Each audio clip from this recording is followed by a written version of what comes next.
Hi everyone, welcome back. Today I'm going to tell you a story. It really happened.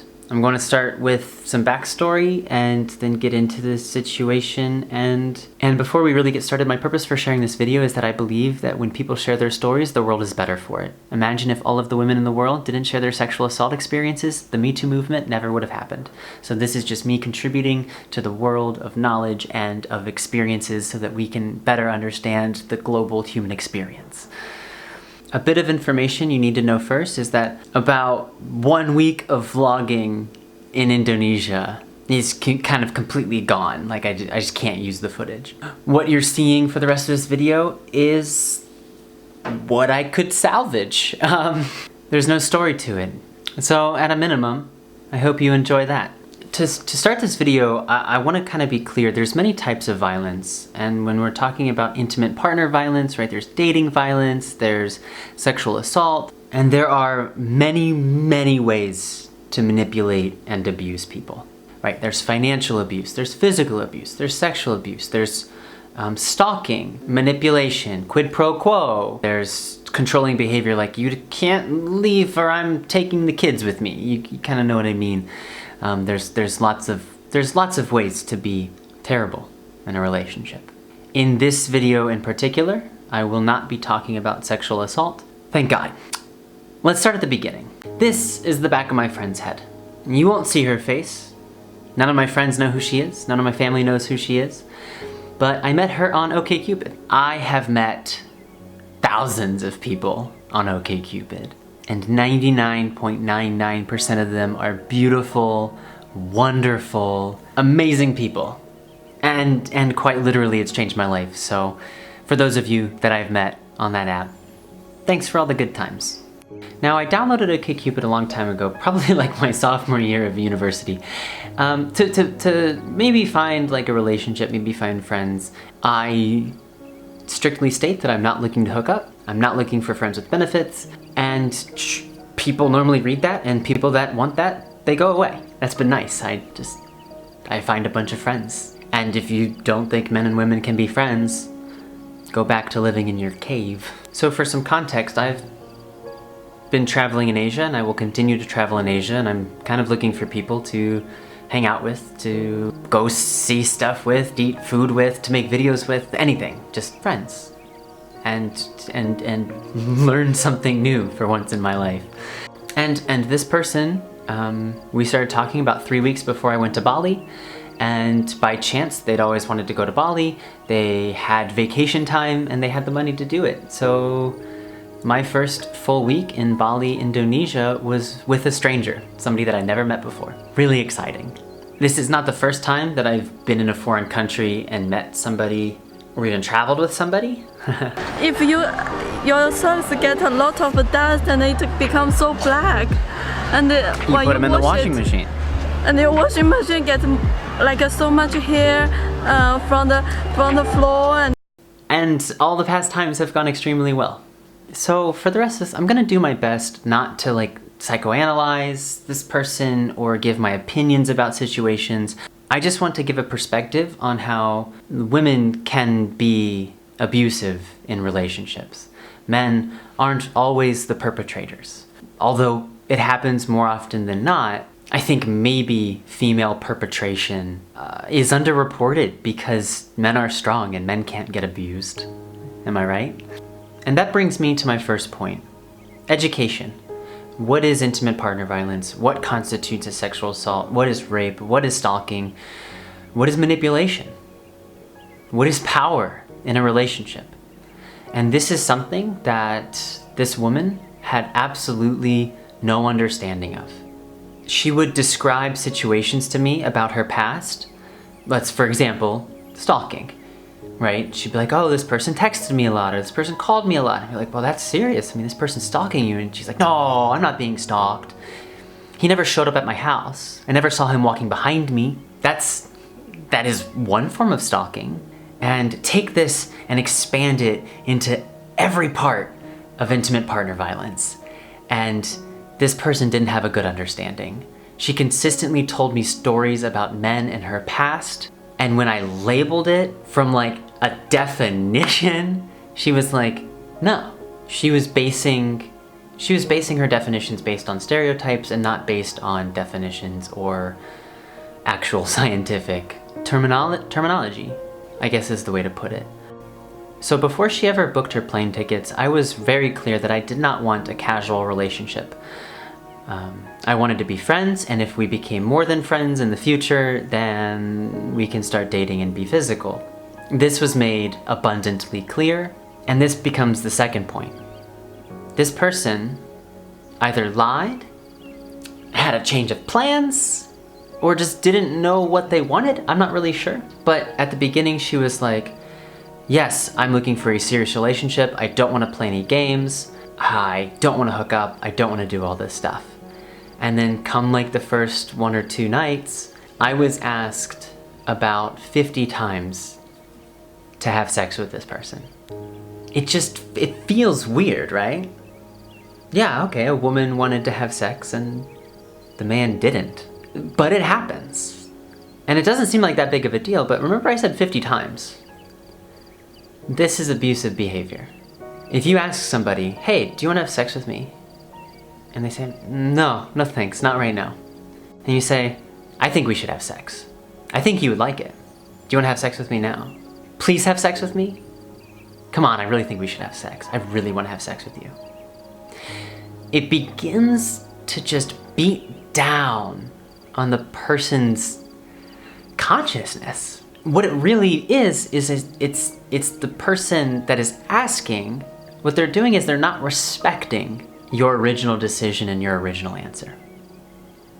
What they say is, oh, I know you said no, but I think you mean yes. And I'm gonna try to convince you that this is a good thing. I think you want it. I think you're just playing hard to get. Right? That's not respecting the answer. No means no. So please, like, don't continuously ask somebody. Don't say, I want you to, I think this will bring us closer together. I think you'll really like it. It's really fun. We're gonna have a good time. But I love you. Do you love me? People know what sex is. When they say no, it's because they don't want to have sex with you. And if you continue to ask, it's not changing their mind, it's beating them down. It's coercion, it's manipulation. And it really makes you feel undervalued. It makes you feel like the person's not listening, that the person doesn't care about your opinion, and that the only thing the person really wants is sex, and not to form a connection with you, not to date you, not to be your friend. Having done research on intimate partner violence in grad school, I knew exactly what was happening when it was happening. And I was having these surreal moments of like, oh my God, it's happening to me. I never thought it was gonna happen to me. I'm somebody who's made it through my entire life without being in any intimate partner violent situation in the past. I'm lucky. And when I started to see this like abusive behavior, I didn't have like a negative emotional response. I didn't give in. I didn't have sex with this person. I was just shocked. And this is the third point. There was a complete disconnect between her past experiences and the experience that we were having. I told you that she had been in violent situations in the past, and she had said one man repeatedly asked her and pressured her into doing something sexual that she did not want to do. And after they did it, she was really upset because it was bad. Let's just put it that way. And I told her, I said, do you realize that this is what you're doing? And she's like, no, it's different. Point number 4 or 5, she at one point said, do you think a woman can actually rape a man? I honestly believe this person didn't think a woman could do harm. Clearly, I was the first person to ever say, no, I don't want to have sex with you. And maybe her self-esteem was destroyed. That's psychoanalyzing, sorry. And speculative, that's speculative. I don't know. I'll try not to do maybes in the future. The next point I want to make is that she was literally projecting her past harm onto me. A really simple example of this was, I was like, yeah, I would really love to meet your friends. Maybe we can go out to dinner with them and stuff like that. And she was like, yeah, but like you can't asks for their numbers or anything. And I'm like, oh, what? Okay, what? I mean, if for those of you that really know me, all of my friends are females. I don't flirt with any of them. They're my sisters, they're my best friends. I love them to death. And my relationships aren't about being physical with them. It's much more of it's just a different connection I have with them. And for her to be like, you can't be friends with my friends. I was like, what, are you embarrassed of me? Are you worried that I'm gonna fall in love with them? Which that's either jealousy or trust issues, I'm not really sure. But that is a point of control as well. This was mostly with men that I've heard in the past, but the man would say, you know, oh, I don't want you to go hang out with your friends today, or I don't want you to do this, like I want you to hang out with me, and I don't want you to be friends with other guys because I don't want those guys to fall in love with you, and that's a problem. You are a human being and you have the right to be friends with who you want to be friends with. And if you start flirting with those people, then you are not trustworthy. If you hook up with those people, then you're not trustworthy and that person might have a right to break up with you.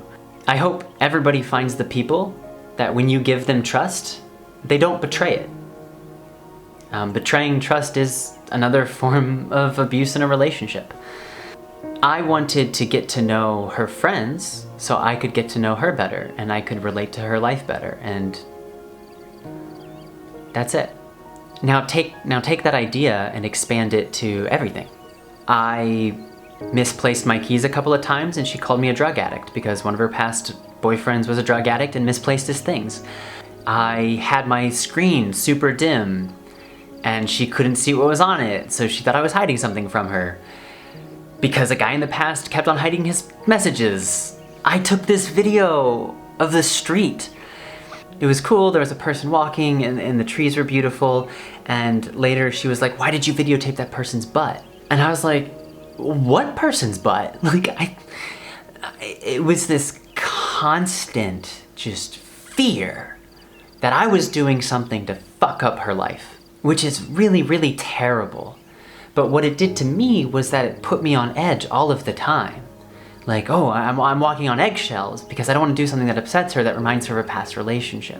What this also does is that when you talk about your past relationships repeatedly, what you do is you give the impression that, or suggestion, that you want this person to act in a certain way as to not upset them again. Let's take something simple like, oh, my past boyfriend would leave clothes all over the floor. Well, why don't you just say, hey, can you pick up your clothes? The room's a little dirty. I'm really giving simple examples. Just use your imagination and blow these out to like so many different scenarios. It was amazing how many different scenarios that this stuff applied to.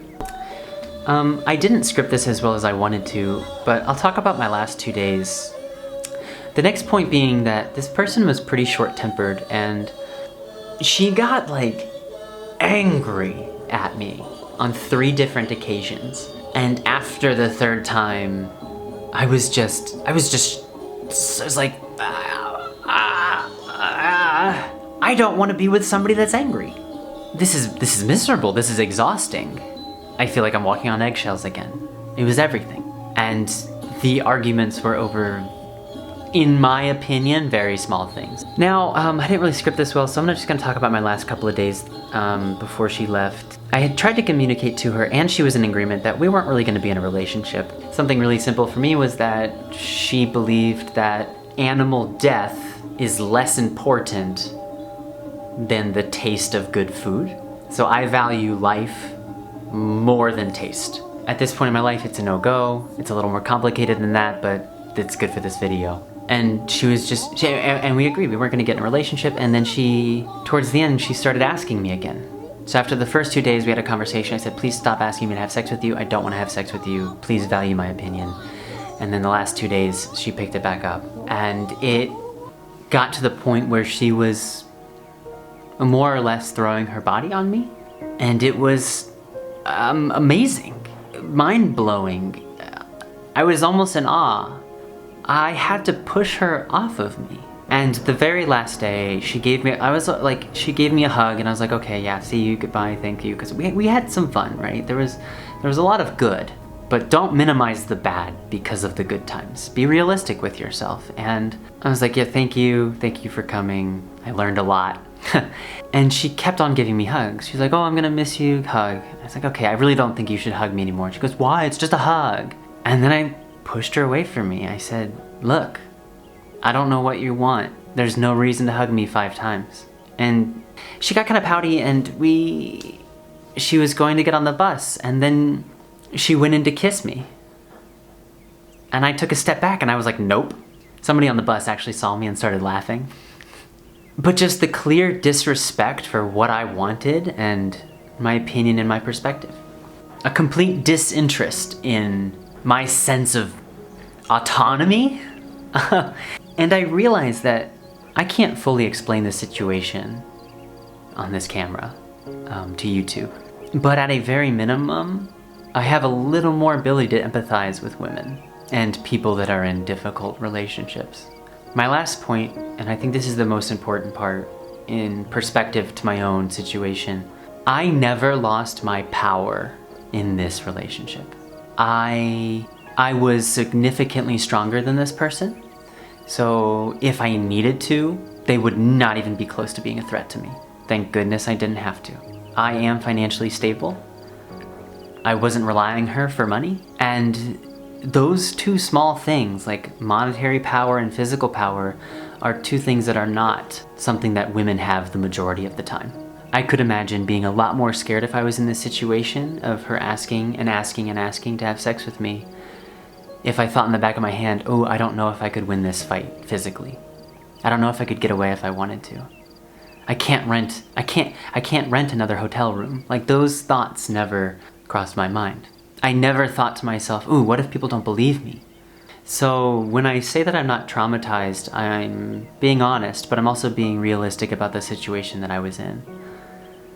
For about a week, I was emotionally drained by trying to keep this person happy, by trying to manage their anger. I got sick the day after they left. I was just in bed for 2 days. My legs were achy. I don't know if it was related or not, but my closest friends can attest to it. I was really put down by this experience. It was pretty crazy, and I've learned a lot. And the purpose of me making this video is that at my core, I believe that when people share their stories, the world is better for it. If every woman that has ever been assaulted didn't say anything, the Me Too movement never would have happened. So this is my story. Take care, be safe, and I'll see you next time.